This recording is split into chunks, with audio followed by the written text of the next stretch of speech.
pekerjaan sedang sulit, belum terselesaikan. Ada orang-orang menjahili, khusus Ramadan minta kepada Allah, minta, malamnya bangun sujud minta solusi, minta.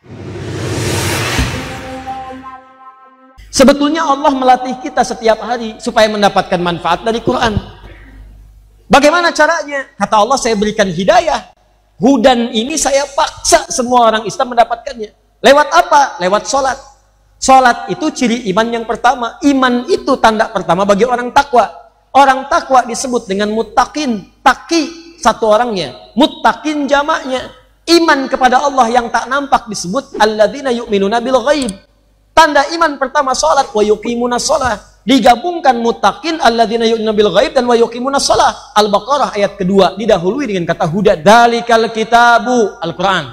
Dzalikal kitabu la raiba fi hudal lil muttaqin. Siapa muttaqin itu? Ayat 3. Alladzina yu'minuna bil ghaib wa yuqimunas. Makanya ketika kita sholat, kan kita baca Quran. Silakan cek, nggak ada orang sholat nggak baca Al-Quran. Coba antum baca Al-Fatihah sehari 10 kali, 11 kali. 11. Yang 11 angkat tangan. Yang 10 17. Jadi kalau 10 kali patut dipertanyakan. Kemungkinan besar sholat isya dan maghrib nggak sholat dia. Kan rumus sholat itu 24, 4, 3, 4. Duanya sholat subuh, ya kan? Zuhurnya 4, asar 4, 3 maghrib, 4 isya. 2 tambah 4, 6. Tambah 4, 10. Tambah 3, 13. Tambah 4, 17. 17 rakaat. Setiap rakaat baca Al-Quran, minimal Al-Fatihah. Silahkan cek. Dan hebatnya setiap 2 rakaat pertama pasti baca surat, Pak, Bu. Silakan, sholat mana yang nggak baca surat di dalamnya? Surat Al-Fatihah kita baca semua rakaat, tapi kan 2 rakaat pertama semua baca surat. Subuh cuma 2 rakaat, tapi kan setelah Al-Fatihah baca surat lagi. Zuhur 4, 2 rakaat setelah Al-Fatihah baca surat lagi. Nah, surat-surat yang dibaca itu pada awalnya bukan sekedar bacaan. Kalau untuk syarat sah sholat, sah sholatnya. Ya misalnya subuh, qul huwallahu lagi. Ya, zuhur, qul huwallahu lagi. Asar, qul huwallahu lagi. Sampai ikhlas banget gitu kan? Nah, maghrib sampai isya, qul huwallahu lagi. Itu sah sholatnya. Sah, memenuhi rukun dan syaratnya, sempurna dikerjakan kalau tanpa batal di dalamnya. Tapi kalau Anda ingin dapat manfaat, bagaimana caranya? Dalam sholat itulah Anda seharusnya kalaupun mampu belajar. Bacakan ayat-ayat Al-Quran yang Anda butuhkan pada saat itu. Belajar, makanya belajar. Misal, Nabi Zakaria misalnya kan, dicontohkan oleh Allah, saya sering sampaikan, pernah belum mendapatkan keturunan, maka beliau sholat bermohon kepada Allah. Ayatnya abadi sifatnya. Ada di Quran surah ketiga ayat 38 sampai 39. Nabi Ayub pernah sakit. Dia abadikan doanya di Quran. Quran surah 21 ayat 83 sampai 84. Nabi Yunus pernah kemudian disakiti sampai dilempar ke dalam perut ikan paus. Ada persaingan.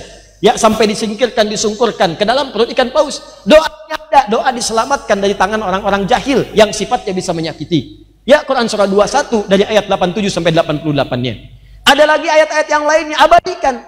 Nah, kalau Anda perhatikan sholatnya orang-orang terdahulu, meneliti contoh dari Nabi, mengikuti contoh dari Nabi, bacakan ayat-ayat yang sesuai dengan kebutuhan. Jadi begitu Anda sholat duhur misalnya, pekerjaan sedang sulit, belum terselesaikan, cari ayat-ayat kemudahan. Bacakan Al-Insyirah, Alam nashrah laka sadrak, ya, wada'na anka wizrak. Bacakan sampai dapat kemudahan. Inna ma'al usri yusra. Ada orang-orang menjahili, bangun sholat malam, bacakan ayat-ayat tahajud. Al-Isra ayat 78 misalnya, dari ayat 79 sampai dengan 80-nya. Ya, wa minal laili fatahajjat bihi nafilatan laka asa yab'atsaka rabbuka maqaman mahmuda. Begitu sujud minta, ya Allah berikan jalan keluar yang baik. Ya Allah berikan solusi yang terbaik. Ya Allah lindungi hamba darimu saja dari tangan orang-orang jahil. Minta, sujud minta dikabulkan. Jadi seperti itu caranya. Rumah tangga ada masalah, baca An-Nisa ayat 34 sampai 35. Minta solusi. Sujud minta, selesai masalah.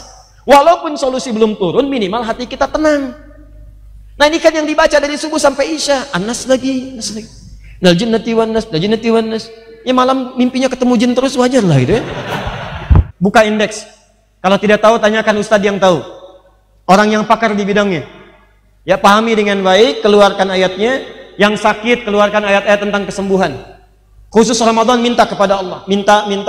Malamnya bangun sujud minta solusi minta. obatnya dari Allah Subhanahu wa taala.